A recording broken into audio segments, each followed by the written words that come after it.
Buenos días, buenas tardes, dependiendo de dónde estemos conectados a este diálogo AUSCAL. Mi nombre es Eduardo Silva, rector de la Universidad Alberto Hurtado de Chile, y mi misión es moderar este encuentro online, este webinar, a distancia, como muchas de las actividades de este tiempo de pandemia, pero que permite por ello mismo que podamos estar conectados desde los 5 continentes. Un diálogo que ustedes podrán escuchar en castellano o en inglés. Les pido, por lo tanto, que puedan conectar el idioma que prefieren. Un diálogo organizado, un diálogo de alrededor de 1 hora, un poquito menos, organizado por la AUSCAL, que es la Asociación de Universidades Confiadas a la Compañía de Jesús en América Latina. Nuestra intención es dialogar y escuchar la palabra de líderes latinoamericanos y mundiales notables desde las preguntas e inquietudes de las comunidades universitarias de las universidades jesuitas. La Compañía de Jesús tiene como preferencias durante este tiempo: 1, acercar la humanidad a la buena noticia de un Dios que nos hermana; 2, con una particular preocupación por los pobres; 3, formando y acompañando a los jóvenes; y 4, cuidando el planeta, la Tierra, nuestra casa común. Partimos en agosto con un diálogo entre el actual encargado de la educación superior de la Compañía de Jesús, el doctor Michael Garanzini, presidente además de la Asociación de Universidades Jesuitas de Estados Unidos, y el sucesor del padre Garanzini, Joseph Christie. Ambos conversaron con el doctor Luis Arriaga, presidente de AUSCAL, que participará también de este diálogo. El diálogo de octubre, que sigue al de hoy día con la doctora Bachelet, será con el presidente de la Red Panamazónica, el cardenal Claudio Humes, luchador incansable por la Amazonía, consejero de Francisco, este desafío socioambiental, la encíclica Laudato Si, el reciente sínodo sobre la Amazonía serán los temas del diálogo de noviembre. Nuestro diálogo de hoy es con la alta comisionada de las Naciones Unidas. Queremos conversar con usted sobre el estado actual de los derechos humanos en el mundo, en el continente, cómo se han visto afectados particularmente por este tiempo de pandemia. Nos interesa escuchar las directrices y las acciones que se han impulsado desde su oficina y compartir al mismo tiempo con Luis Arriaga, rector de la Universidad ITESO en Guadalajara, y la perspectiva que él tiene también desde la red de universidades de la Compañía de Jesús, Derechos Humanos y Pandemia. Doctora Michelle Bachelet, alta comisionada, presidenta, muy bienvenida. En Chile a los 6 mandatarios les decimos presidente. Yo me disculpo, pero me es muy difícil no tratarla, voy a tratar de evitarlo, pero tratarla de presidente. Es un privilegio poder contar con usted y poder escucharla. Muchas gracias, rector, doctor Silva. Encantada también de estar en este espacio con ustedes, con el doctor Arriaga y con la gente que está siguiéndonos. Decirles que los derechos humanos en el mundo... Presidenta, ¿le parece que la presento? Lo presento a los dos y después inmediatamente usted el 1 de septiembre del 2018 asumió el cargo de alta comisionada de las Naciones Unidas para los Derechos Humanos. Es la 7ª comisionada a cargo.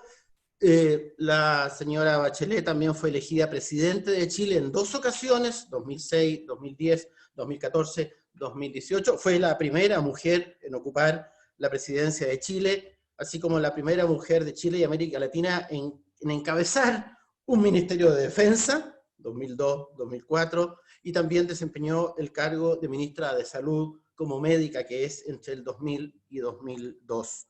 Durante sus mandatos presidenciales promovió justamente los derechos de todos los ciudadanos, reformas en educación, tributaria.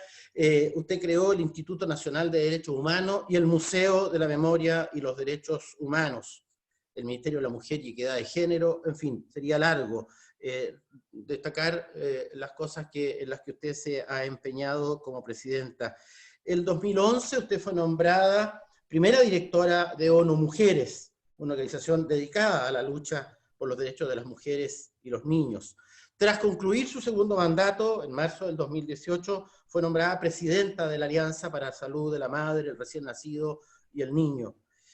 La doctora Bachelet se licenció como médico cirujana, se especializó en pediatría y salud pública, también cursó estudios de estrategia militar en la Academia Nacional de Estudios Políticos y Estratégicos de Chile y en el Colegio Interamericano de Defensa. Bueno, y ahora, desde el 1 de septiembre, alta comisionada para las Naciones Unidas. Cuando le haga la pregunta a Luis Arriaga, presento al rector del ITESO, presidente de nuestra asociación. Presidenta, alta comisionada, lo primero que queríamos preguntarle es sobre su impresión desde la atalaya que usted está, sobre la situación de los derechos humanos en el mundo, en los 5 continentes, cuáles son los principales desafíos, los principales avances, cómo está el respeto y las violaciones, las mayores dificultades, su parecer general, doctora. Muchas gracias, rector. Bueno, lo primero decir que obviamente cuando uno piensa hacia atrás, en 70 años atrás, cuando se llega al acuerdo de la Declaración Universal de los Derechos Humanos, si uno mira en todo ese periodo, ¿no es verdad? Por supuesto que hemos avanzado, ¿no? Ha disminuido, qué sé yo, las mujeres han tenido derecho a voto en muchos países, las mujeres han disminuido la mortalidad materna, la mortalidad infantil, hay una serie de avances, sin embargo sigue siendo los desafíos tradicionales de los derechos humanos en muchos lugares, cuáles son, por un lado, los derechos políticos y civiles, ¿no? Que en muchos lugares, por distintas razones, están restringidos. Ha habido un aumento, yo diría, de la disminución del espacio cívico, y esto previo al COVID, estoy hablando de previo al COVID, un cierto, yo diría, retroceso en lo que era un cierto consenso mundial de muchos años atrás sobre la esencialidad de los derechos humanos en el ámbito multilateral, una cierta dificultad de utilizar el lenguaje de derechos humanos en el ámbito multilateral, pero esto también asociado, por supuesto, a lo que hemos visto, ¿no? A líderes que buscan disminuir la fuerza del multilateralismo, que creen que cada país se tiene que salvar solo, y eso lo hemos visto lamentablemente mucho en el contexto de la pandemia. Pero además de lo que son lo que la gente habitualmente cree que son los derechos humanos, que son los políticos y civiles, y que tienen que ver con los convenios a este respecto, también son muy importantes que los derechos humanos económicos, sociales, culturales, ese conjunto de derechos que define la Declaración de Derechos Humanos, y que muchas veces son menos fuente de discusión y de preocupación de muchos, pero también yo diría, con mucha fuerza en el último tiempo, temas de frontera, llamémosle, como pueden ser los derechos ambientales, ¿no? Y también, por supuesto, ahora último, hemos estado trabajando bastante en el tema de tecnología, inteligencia artificial y derechos humanos. Es decir, nosotros entendemos que los derechos humanos son offline y online, pero de todas maneras hemos ido trabajando con las empresas para ver cómo aseguramos que, por ejemplo, la tecnología se use para bien y no como pasa hoy día, que puede tener usos maravillosos, pero también puede restringir la libertad de expresión, la libertad de asociación, etc. Yo les diría que hay previos temas de derechos humanos en el mundo y tenemos cada sesión del Consejo yo entrego una mirada global y una mirada de países que creemos que es necesario resaltar. La verdad es que no hay país perfecto. En todos los países hay algún nivel de violación de derechos humanos. Para los expertos sabrán que violación de derechos humanos solamente es cuando el Estado lo hace. El resto se llaman abusos, no son violaciones de derechos humanos de acuerdo a la Ley Internacional de Derechos Humanos y a los acuerdos. También es cierto que hay momentos y contextos donde se pueden limitar ciertos derechos. Y, por ejemplo, en la legislación internacional de derechos humanos, se permite que en situaciones como las pandemias, por ejemplo, ¿no es verdad?, se pueda limitar derechos o desastres naturales, uno puede limitar ciertos derechos, como el derecho de, por ejemplo, de asamblea, ¿no? O el derecho de movilidad, pero tiene que ser de modo proporcional a la situación, realmente tiene que justificarse, tiene que ser por un tiempo determinado, ¿no? Y tiene que además la gente estar informada al respecto. Y yo diría que lo que hemos visto sobre todo también es limitaciones al derecho a la libertad de expresión, a la libertad de la prensa. Estoy hablando de estos 5 mediantes, y por cierto, ataques a los defensores de derechos humanos, ataques no solo de acoso personales, pero incluso asesinatos, y sin duda también de periodistas. Y son tareas todas nuestras, del mandato nuestro, con UNESCO en el caso de los periodistas, y nuestro en el caso de los defensores de derechos humanos, de ir garantizando sistemas en los países que permitan dar protección a todos estos defensores. Pero la verdad es que hemos estado en estos últimos 2 años, yo diría, en un periodo de retroceso. Ahora, ese periodo de retroceso de derechos humanos, con la pandemia, se agravan factores que existían previamente, ¿no? No es la pandemia lo que produce las desigualdades, no es la pandemia la que produce la pobreza en sí misma. Estas son desigualdades, falta de derechos humanos que existían en los países previamente, ¿no es verdad? Alta informalidad en el trabajo, en los mercados laborales, falta de sistemas de protección social, es decir, fragilidad de sistemas democráticos con desconfianza de las personas en las instituciones democráticas y en la política, cambio climático, migraciones, y además un conjunto de todos estos elementos que se interseccionan, se interactúan entre sí, que hace que, por ejemplo, el virus, la pandemia, puede que más rato hablemos más de eso, sí. El virus digamos, no discrimina, puede afectar a ricos, pobres, cualquier etnia, en fin, pero sí afecta desproporcionadamente a ciertos grupos, cosa que podemos conversar un ratito más. Entonces, muchas gracias por... No hay país perfecto, no hay país perfecto. Doctor Luis Arriaga, bueno, lo presento, sacerdote jesuita, abogado, doctor en educación. A lo largo de su trayectoria académica y profesional se ha especializado justamente en derechos humanos. Desde octubre del 2018 es rector del Instituto Tecnológico de Estudios Superiores de Occidente, el ITESO, la Universidad Jesuita de Guadalajara. Y desde enero del 2020, este año, es presidente de esta asociación, la Asociación de Universidades confiadas a la Compañía de Jesús en América Latina, que agrupa a 30 universidades en la región. Su formación académica es extensa, licenciaturas, maestrías, un doctorado justamente sobre derechos humanos, una producción, clases. Recientemente el doctor Arriaga, conferencista, recientemente el doctor Arriaga se incorporó al Board Trust de la Universidad de Santa Clara, el máximo órgano de gobierno de esta prestigiada casa de estudio.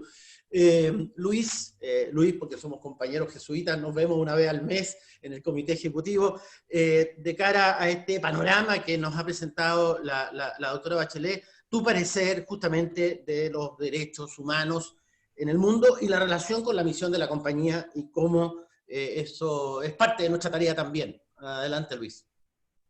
Muchas gracias, Eduardo. Quiero comenzar agradeciendo sinceramente a la doctora Michelle Bachelet por su interés en dialogar con las universidades jesuitas de América Latina sobre nuestra agenda compartida en el campo de los derechos humanos. Coincido plenamente con ella en que la perspectiva de las universidades jesuitas sobre derechos humanos es una perspectiva integral, de toda suerte que si se viola un derecho, se violan otros derechos, y por eso estamos hablando de una agenda de integralidad. Es claro que la Oficina de la Alta Comisionada para los Derechos Humanos de las Naciones Unidas y la Compañía de Jesús tenemos en común un decidido compromiso con la ampliación del ejercicio de los derechos humanos en todo el mundo, y en particular con la población más vulnerable de nuestro planeta, que creo que lo ilustraba muy bien la doctora Bachelet, en decir que estos son los grupos más afectados. También agradezco desde la presidencia de AUSJAL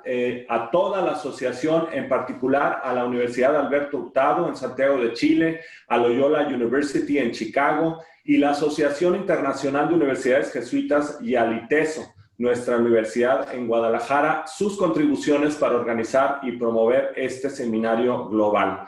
Sobre los impactos de la pandemia en derechos humanos, quiero comenzar enfatizando que las diversas medidas de contingencia implican una restricción de la movilidad y, por tanto, el ejercicio de los derechos en muchos ámbitos vitales.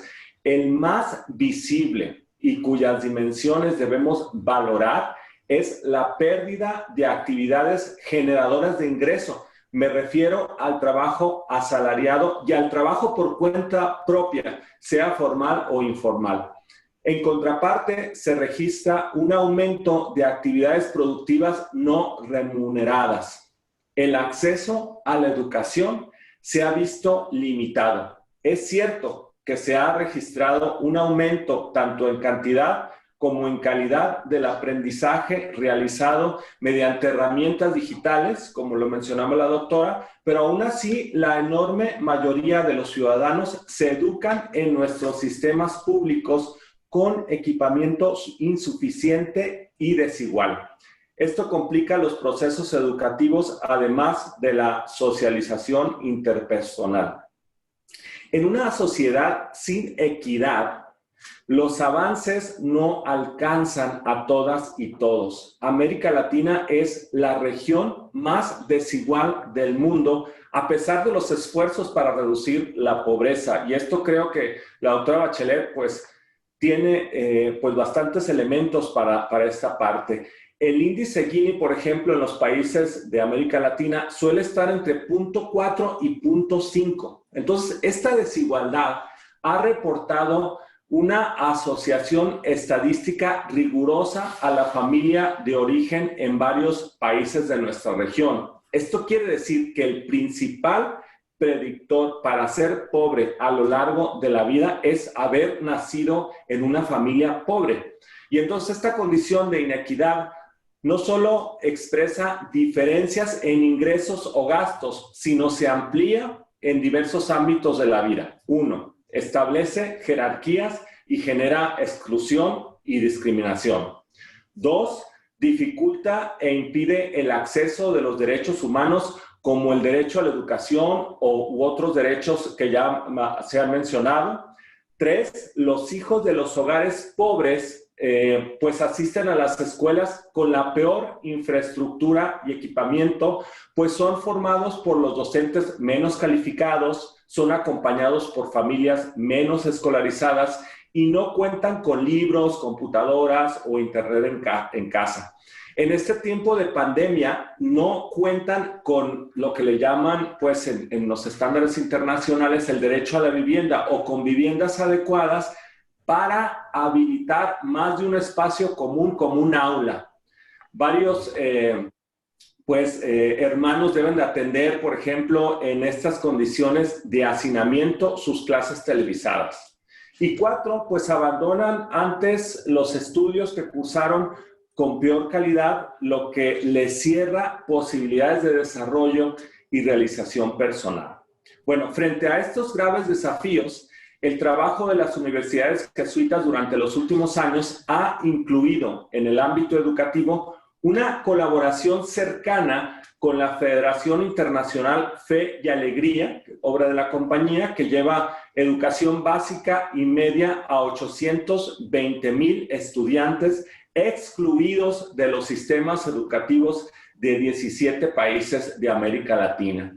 Luis, pues, te propongo que justamente como ya entraste en la pandemia, sí, le preguntamos a la alta comisionada justamente esta relación entre pandemia y derechos humanos y continuamos con lo que es el aporte de las universidades de la compañía.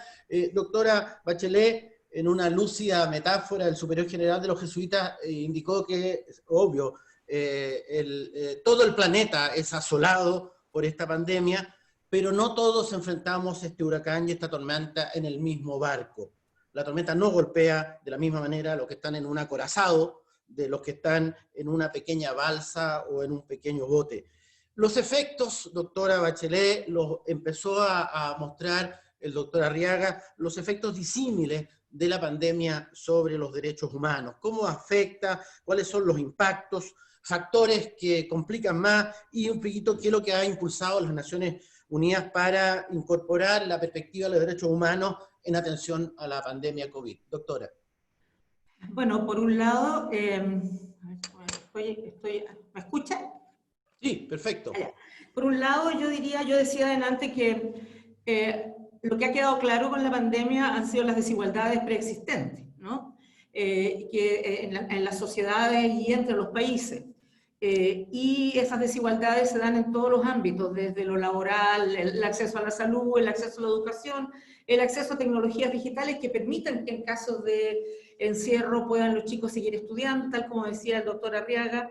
Y esto lo hemos visto con mucha claridad. Nosotros hemos visto que los sectores más afectados desde el punto de vista de que el impacto es desproporcionado son las mujeres y las niñas, ¿no es verdad?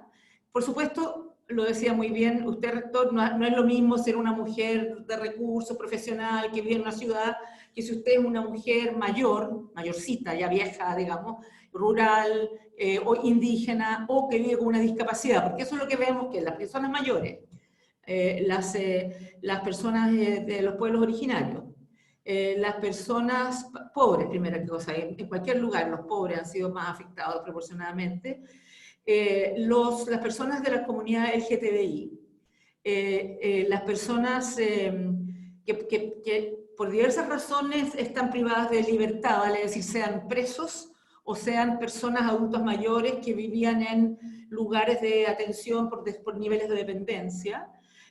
Obviamente que los migrantes, los desplazados internos, los refugiados, ¿no? Es decir, todos estos grupos, y sobre todo cuando usted tiene la interseccionalidad, digamos, entre todas ellas.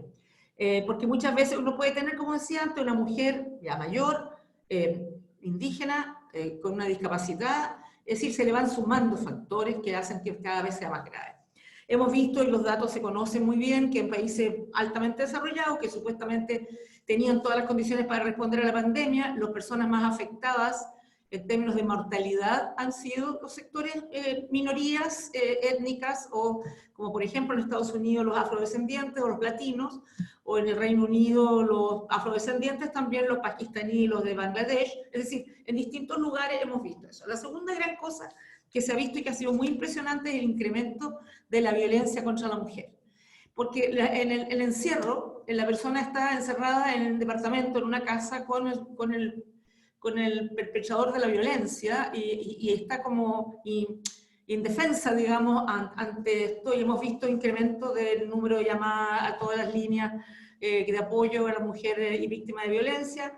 Hemos visto también respuestas positivas de ciertos países, buscando fórmulas para lograr apoyar a estas mujeres que quedan en esta condición de tan grande debilidad. Pero además de todo esto, lo que todavía no sabemos y no hemos logrado mirar la dimensión completa de la pandemia, por lo mismo que decía el doctor Arriaga, y es que obviamente las medidas que eran necesarias muchas veces para poder contestar desde el punto de vista de salud, contener la epidemia, porque nosotros mientras no tengamos vacuna no tenemos que contener nomás la epidemia, implicó para mucha gente que viven, por ejemplo, en el mercado, en el trabajo informal, o que venden cositas en la calle, que viven el día a día, por decirlo así. Por lo tanto, son personas que cuando nosotros le pedimos que queden encerradas, significa una falta de ingresos, salvo en algunos países donde han desarrollado programas de protección social previos, o en países que han desarrollado ciertos programas de respuesta a la crisis. Pero lo que hemos visto y lo que estamos viendo, y lo que calcula CEPAL para la región, es que el número de personas en pobreza va a incrementarse en 45 millones. O sea, vamos a tener 231 millones pobres, o sea, estamos hablando del 37% de la población latinoamericana. Ellos calculan, CEPAL calcula una caída del Producto Interno Bruto de menos 9,1 para el año 2020. Ahí estoy en incremento, la primera vez calculaban que iba a ser como menos 4, menos 5. La OIT nos señala que el 60% de los trabajadores actualmente empleados se encuentran expuestos a posibles pérdidas de empleo. Entonces, Latinoamérica y el Caribe marcan un récord histórico de 41 millones de desempleados. Es la región más afectada a nivel global. En el BID lo que se ha podido ver que los hogares más pobres sufren el desempleo, son 3 veces más numerosos que los ricos. El 70% de los hogares con menores ingresos tienen al menos a un miembro que se ha quedado sin empleo. Y eso es más del triple que en lo alto de la pirámide, donde casi el 20% reporta casos de desempleo. En América Latina, por ejemplo, alrededor del 21% de los ocupados podrían teletrabajar, mientras que en Europa o Estados Unidos el 40%. Y tal como decía el padre Arriaga, en América Latina y el Caribe son un enorme número de niños de edad escolar que no tienen, al menos estamos hablando de 9%, es decir, aproximadamente 13 millones, que no tienen acceso a educación a distancia. También hemos visto grupos específicos discriminados, como 70.000 personas indígenas en las Américas infectadas por el COVID-19, entre otros más o menos 23.000 miembros de 190 pueblos indígenas en la cuenca del Amazonas, mujeres y niñas, como ya decía, migrantes también. Ahora, ¿qué hemos hecho nosotros en Naciones Unidas? ¿Qué directrices hemos tomado? Bueno, tanto el secretario general ha sacado un conjunto de reportes con recomendaciones sobre COVID-19 y mujer, COVID-19 y personas en movilidad, en fin. Y nosotros también hemos entregado orientaciones desde el comienzo sobre medidas de emergencia, digamos, que se justifican, pero que tienen que tener ciertas condiciones y que nunca deben ser usadas como excusa para limitar la libertad de expresión, la libertad de prensa. Todo el tema sobre COVID-19 y espacio cívico, COVID-19 y lugares de detención, donde nosotros llamamos también a que se liberaran una cantidad de presos, como mujeres embarazadas, o niños, o que estuvieran a punto de terminar la condena, en fin, y por cierto que no debían usarse como una excusa para liberar a genocidas o gente con crímenes de lesa humanidad.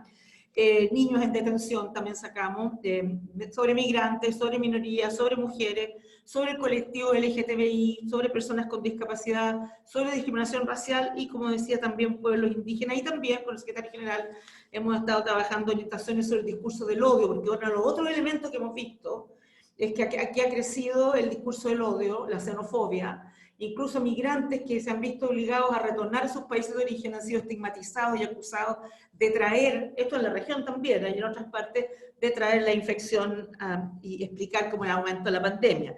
Y nosotros hemos estado trabajando con autoridades civiles, con la sociedad civil, con las otras agencias, para asegurar que dichas orientaciones, que tienen recomendaciones muy concretas, que las pueden encontrar en la página web de nuestra oficina, y nos ha permitido descongestionar centros penitenciarios a nivel global o facilitar el acceso al agua, por ejemplo, en comunidades lejanas o en asientos irregulares, y asegurar el acceso a la asistencia de víctimas de violencia de género. Es decir, hemos buscado ser capaces no solo de diagnosticar, sino de proponer soluciones.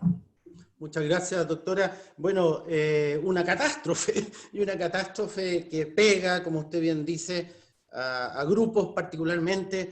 Luis, tú estabas haciendo, justamente, tú partiste diciendo, mira, tenemos una misma misión, un mismo desafío, tenemos una opción preferencial justamente por esos grupos que la doctora Bachelet enunciaba.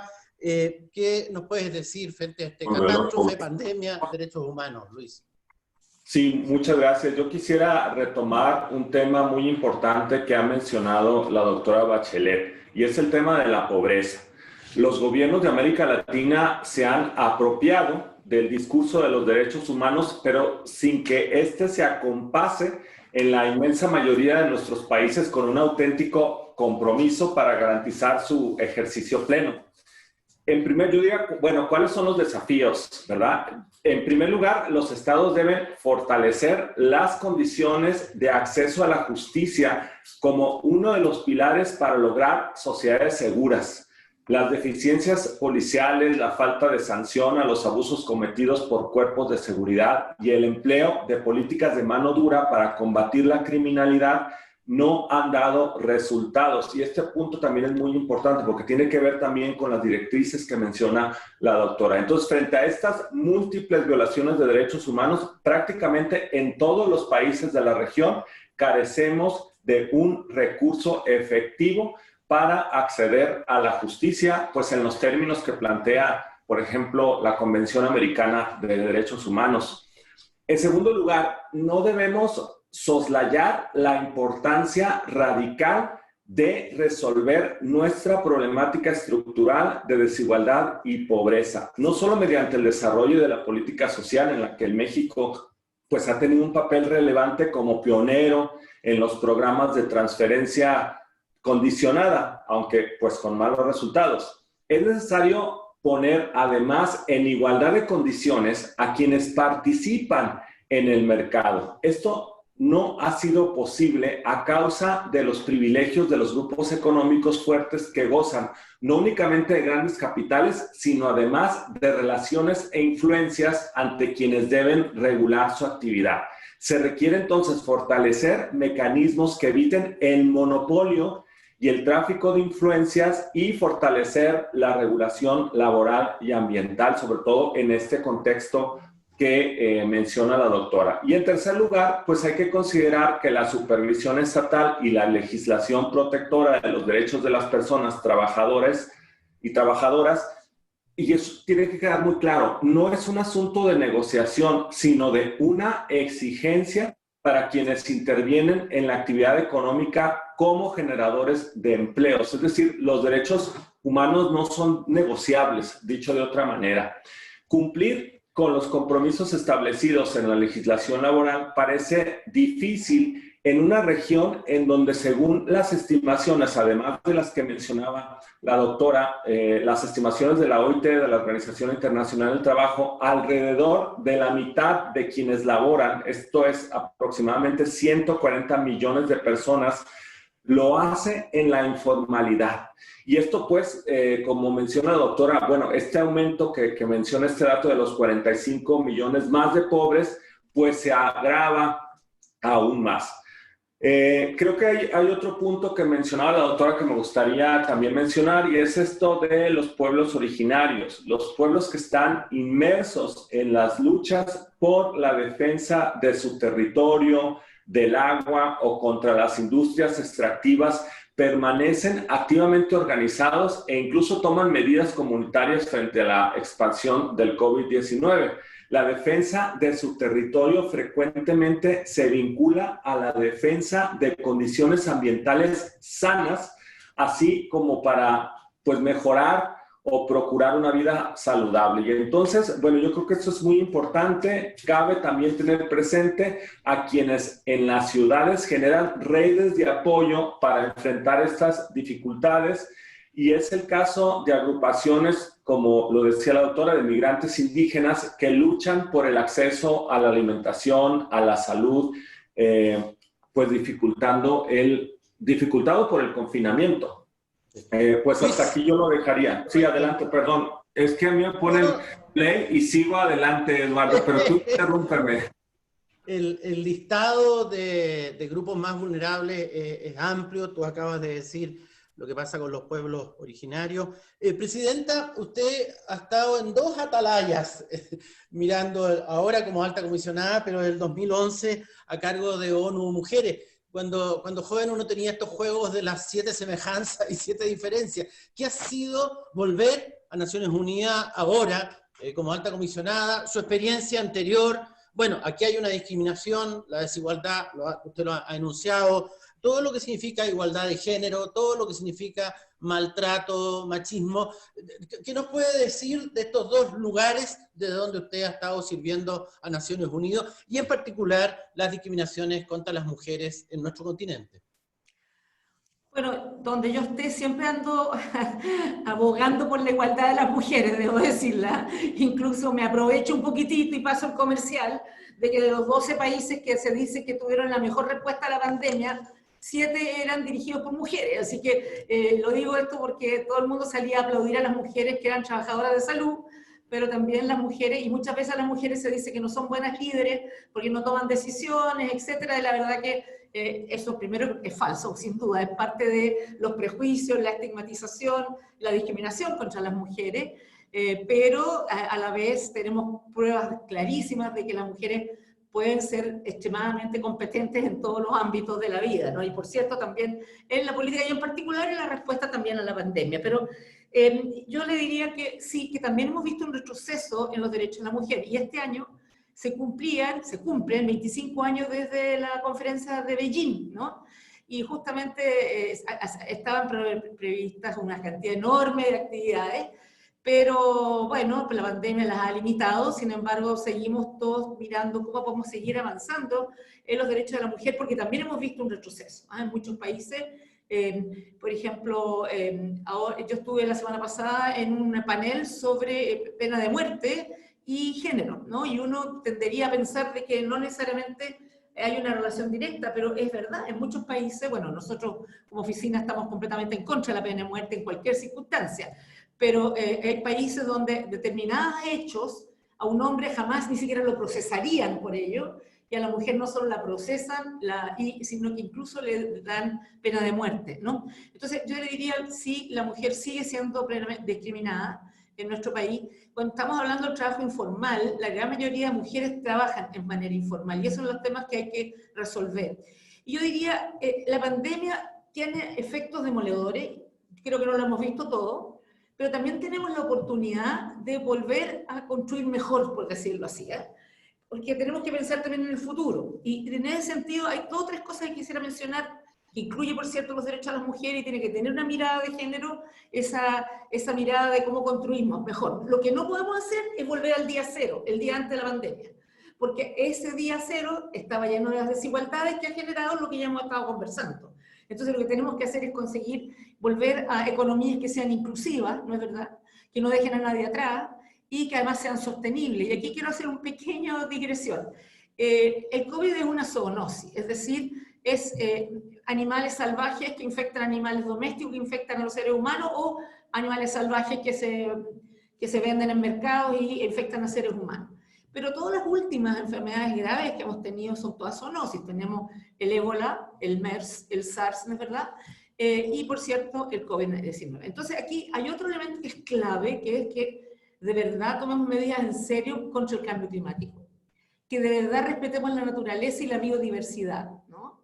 Estuve con el Papa hace como un mes atrás, estuvimos en Roma y estuvimos conversando de todos estos temas, y me regaló la actualización 5 años después del Laudato. Y la verdad es que yo creo que es clave que podamos, por eso decía economías sostenibles también, ¿no? Que hagan una relación entre medio ambiente y economía fundamental. Pero además tenemos un problema que yo creo que las universidades podrían ayudar en eso también. Porque nosotros tenemos claro quiénes son los más afectados, pero las estadísticas nacionales habitualmente no cuentan a las personas de esa manera. Hay países que no tienen ni siquiera datos desagregados por género o sexo, como quiero usar la palabra ustedes. Obviamente yo me junté con el grupo de expertos afrodescendientes y ellos me contaron que habían ido a varios países y no hay estadística de afrodescendientes. Por diversas razones, algunas pueden ser que no quieren discriminar y en otras es porque sencillamente no lo consideran un elemento necesario. Y ellos me decían, si no nos cuentan, no contamos. Y yo me hice esta pregunta pensando en la Agenda 2030 con los 17 Objetivos de Desarrollo Sostenible. ¿Cómo vamos a saber dónde tenemos que, más allá de lo obvio, ¿no es verdad? ¿Dónde focalizamos ciertas políticas? Porque si entregamos a todos lo mismo, lo más probable es que dejemos atrás siempre a los que nunca tienen acceso a un conjunto de beneficios, ¿no es verdad? Que no tienen acceso a redes, por distintas consideraciones. Entonces, una de las, yo diría, casi como, estoy casi como evangelizando, que usted vaya diciéndole, ustedes tienen que empezar a mirar, a generar datos que le permitan tomar políticas efectivas. De lo contrario, van a mantener a la misma gente fuera, ¿no? A los que están siempre atrás. Y yo doctora, perdón, doctora, usted no solo nos está invitando a evangelizar juntos, sino además ella anuncia el tema de nuestro próximo encuentro, porque justamente el próximo encuentro es con el cardenal Humes, que es muy cercano de Francisco, justamente el desafío ecológico. Pero una cosita no podría dejar de preguntarle a Luis, frente al desafío de la igualdad de género. Bueno, sabemos que nosotros como iglesia tenemos algunos problemillas, ¿no? Y entonces, ¿cómo ves tú ese desafío como cristianos, como creyentes, como universidades, como católicos? ¿Y qué podemos hacer, dijéramos, para que efectivamente esta igualdad de género se dé también en nuestras comunidades, no solo en nuestras comunidades, sino también... Bueno, hay un desafío enorme, Luis. ¿Puedes hablar de eso o también algo sobre el desafío ecológico? De acuerdo, muchas gracias, con todo gusto. Un primer aspecto que es delicado para la Iglesia Católica, la Compañía de Jesús y las universidades es la cultura patriarcal que sigue pues predominando en nuestras instituciones. Tenemos el reto de transformar nuestra cultura para que las mujeres accedan crecientemente a situaciones de mayor igualdad. En segundo lugar está, pues, lo que ya refería la doctora, la violencia estructural contra las mujeres. Poco antes del inicio de la contingencia pandémica, pues vimos en muchas ciudades, en las principales ciudades del mundo, pues legítimas manifestaciones en contra de esta violencia. La pandemia ha agravado las desigualdades y las violencias que las mujeres denuncian, dado el trabajo doméstico y de cuidado infantil no remunerado que se ha concentrado en ellas y el encierro pues que ha propiciado un aumento de las denuncias por maltrato físico en la casa. Por si fuera poco, en no pocas ocasiones, las manifestaciones políticas en contra de la violencia y de la discriminación reciben como respuesta prácticas de abuso policial. Es común que el enfrentamiento a las protestas contra el machismo, el racismo y otras formas de violencia estructural en nuestro continente resulte en detenciones arbitrarias y otras violaciones de derechos humanos. Lo hemos visto, pues, en diversos países de la región, además de Estados Unidos, ¿verdad? Las prácticas que estuvieron, pues, la brutalidad policíaca que fue emprendida en agravio a los manifestantes. Bueno, este tipo de prácticas han sido permanentemente denunciadas por nuestros centros universitarios, y aquí entro a lo que mencionaba la doctora Bachelet y mencionabas tú un poco también, Eduardo, sobre, bueno, ¿qué podemos hacer o qué estamos haciendo? Creo que es importante decir que nuestros centros universitarios de derechos humanos, en alianza con las organizaciones civiles de cada país y la red de derechos humanos de AUSJAL, en el plano latinoamericano, pues han jugado un rol importante, han trabajado en la formulación de protocolos de género actualizados y en la creación de comisiones de atención a la violencia de género para la atención de casos denunciados. Esta semana, por ejemplo, fue noticia el despido, la semana pasada, perdón, de un profesor de la Universidad Iberoamericana aquí en México como signo de que la violencia simbólica contra las mujeres no es tolerable para nuestras universidades.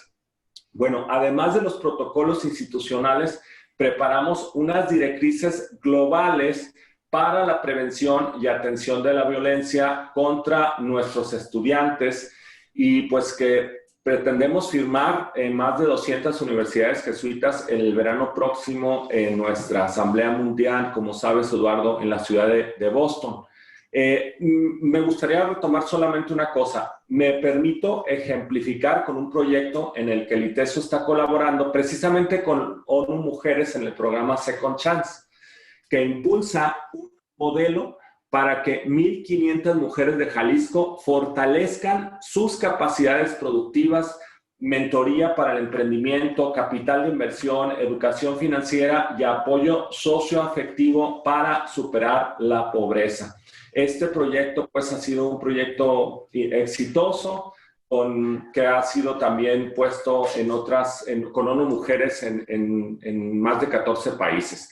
Bueno, pues el modelo ha reportado pues esta incidencia y creo que es un modelo que se puede replicar o se puede seguir replicando en otros países. Eduardo, gracias. Gracias Luis.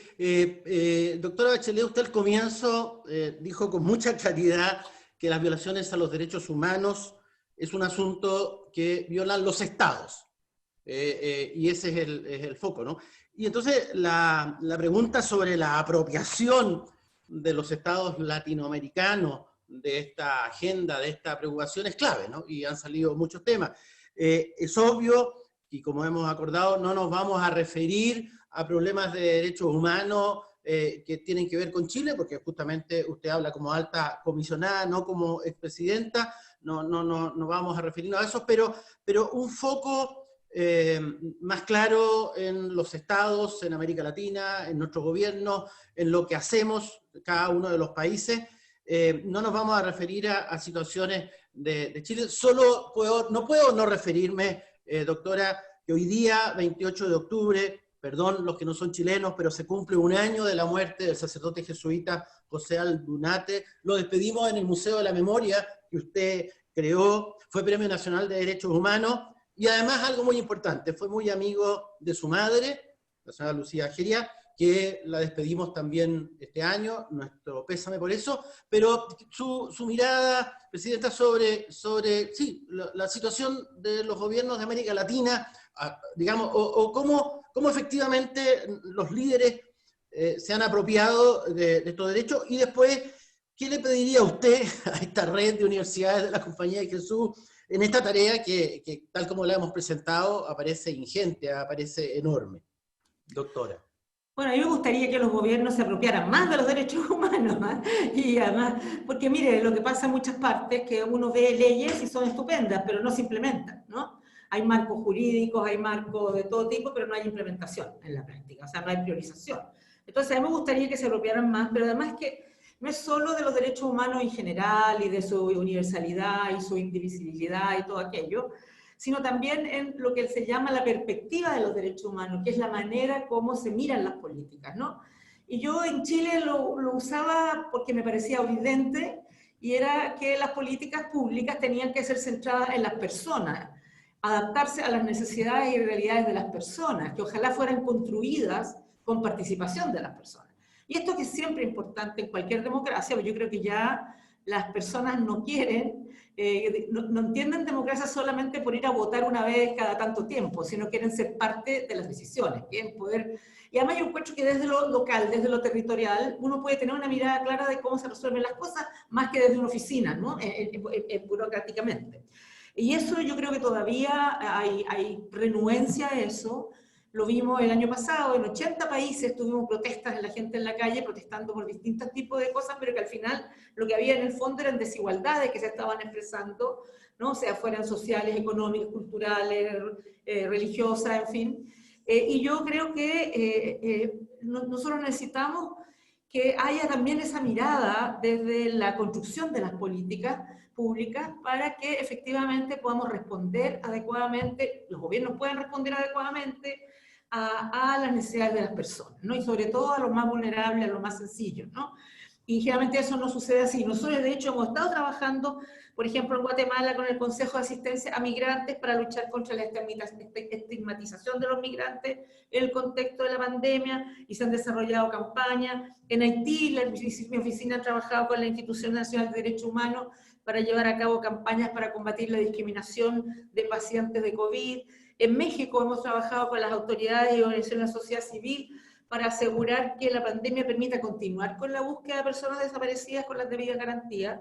En Bolivia, Colombia, Guatemala, hemos trabajado también para asegurar que las medidas de protección para pueblos indígenas sean cultural y lingüísticamente adecuadas, por dar un ejemplo. Ahora, ¿qué le pido a las universidades? Bueno, no solo, como ya les comentaba, este tema que tenemos de, si queremos enfrentar la desigualdad, tenemos que tener más datos de esa desigualdad.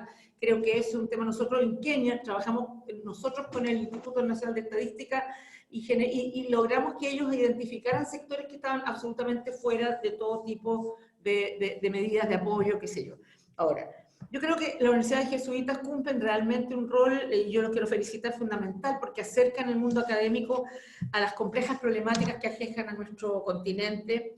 Quiero también reconocer el compromiso de las universidades jesuitas por desempeñar su labor educativa con un fuerte componente de derechos humanos y social. El compromiso con los más vulnerables, los marginalizados, ¿no es verdad?, permea las universidades y hace de ustedes actores que son fundamentales en la transformación social, ¿no? Destaco en particular el trabajo con personas migrantes y con la búsqueda de personas desaparecidas. Saludo que hayan puesto la ciencia a disposición de muchas víctimas de violaciones de derechos humanos también. Sus clínicas jurídicas, la misma de su universidad, el doctor Silva, y programas de derechos humanos han contribuido a modificar leyes, a otorgar acompañamiento social y jurídico a muchas víctimas, o también en la identificación de personas desaparecidas. Y tanto en Chile como en México, mi oficina cuenta con sus universidades como aliados muy cercanos. Así que no me queda más que alentarlos a seguir, continuar este maravilloso trabajo de defensa de los derechos humanos desde la cátedra, pero también en el terreno, y continuar expandiendo ese trabajo a otras áreas, como decíamos, género, por ejemplo, que hay algunas deudas, ¿no? Para asegurar que nadie quede atrás. Nos han dado misión, Luis, nos han dado tarea. Esta tarea, Presidenta, digamos, queremos hacerla, nosotros tenemos, este tiempo ha sido un tiempo de cuidado, de cuidarnos. Nuestras 4 preferencias apostólicas tienen que ver con ese cuidado. Cuidado de Dios y de nuestra vida espiritual, cuidado de los pobres en toda su diversidad, cuidado de los jóvenes y cuidado de la casa común. Eso es lo que orienta, esas son nuestras preferencias, eso es a lo que queremos dedicarnos desde las universidades, desde centros comunitarios. Luis, ¿cómo respondes a esta demanda que nos hace la alta comisionada y cómo hasta 200 universidades de la Compañía de Jesús, y en particular las 30 de América Latina, tenemos que responder? Primero quiero agradecer mucho los desafíos que nos presenta la doctora Bachelet, puesto que son testimonio del conocimiento y confianza que ella tiene en el poder transformador que tenemos las universidades jesuitas, no solamente en América Latina, sino también en el mundo. Entonces quisiera reiterar pues esta alianza con la Oficina del Alto Comisionado de Naciones Unidas. Hemos trabajado juntos, no solamente como universidades, sino también como centros sociales y otras obras importantes que tiene la Compañía de Jesús en el mundo.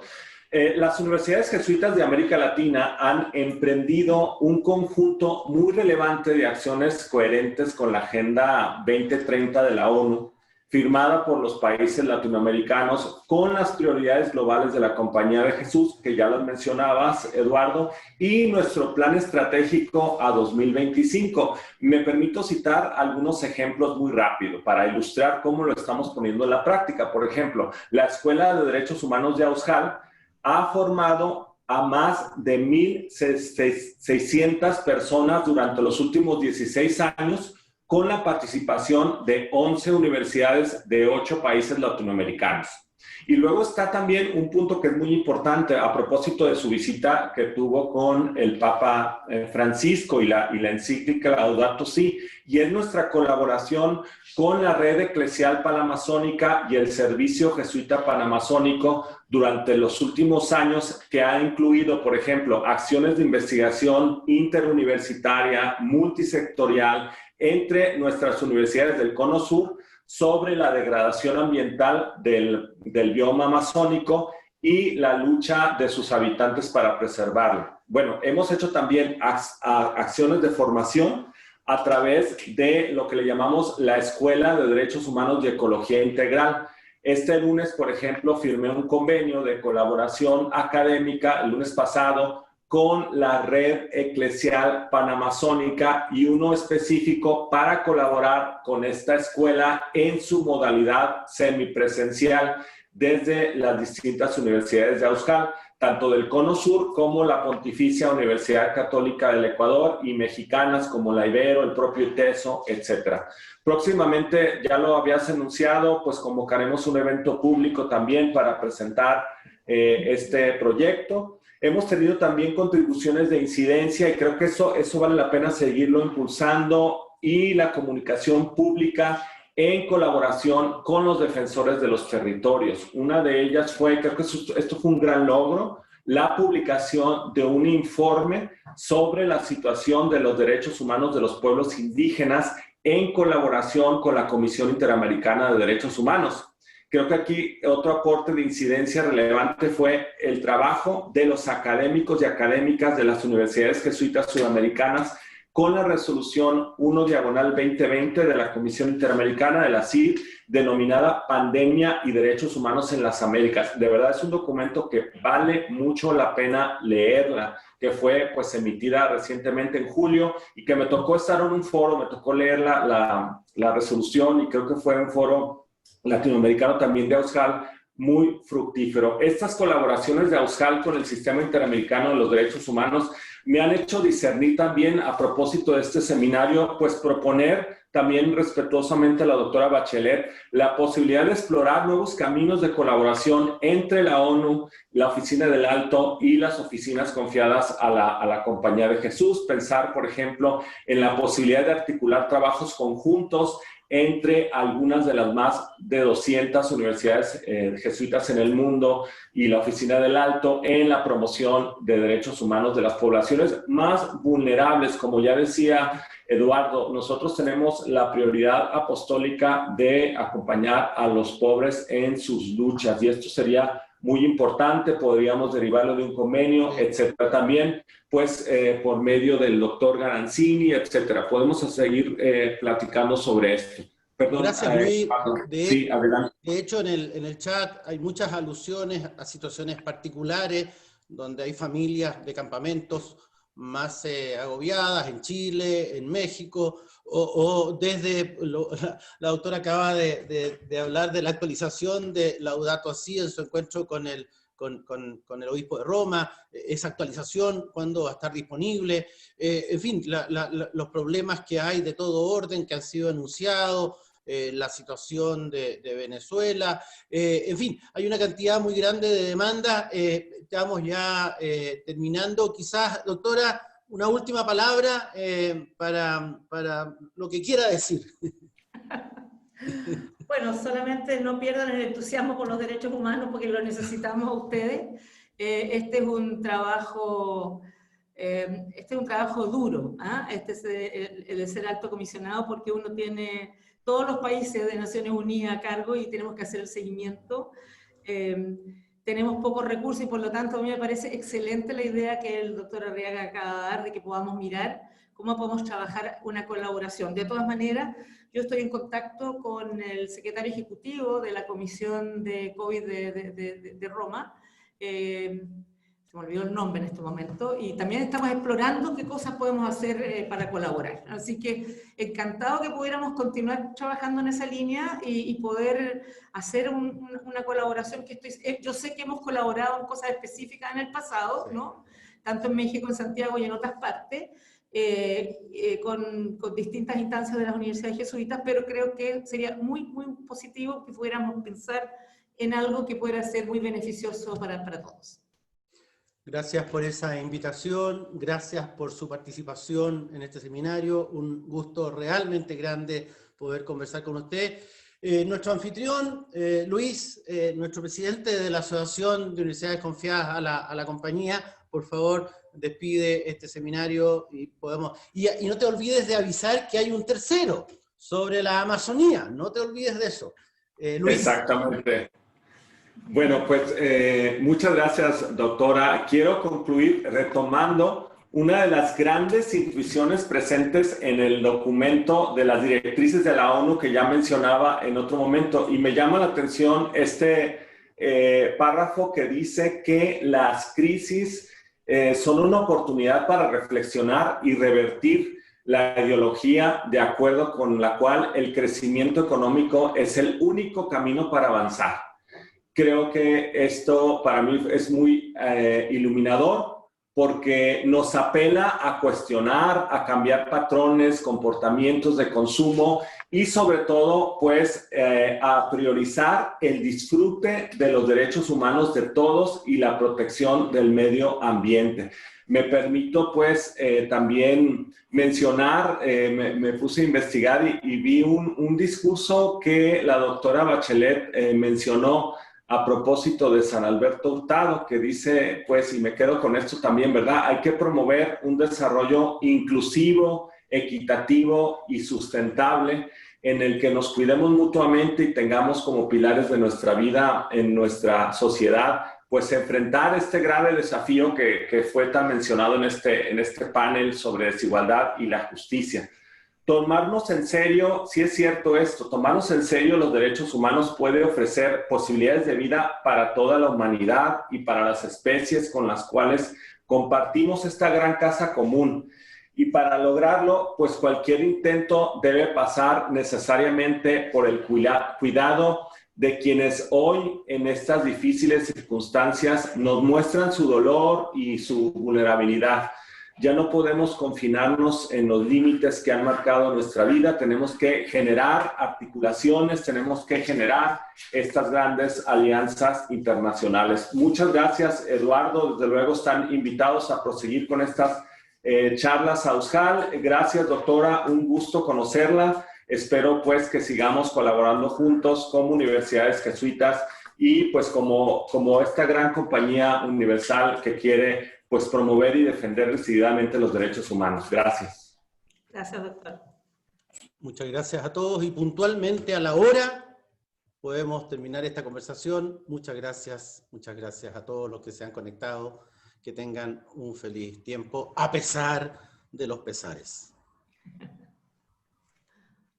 Chao.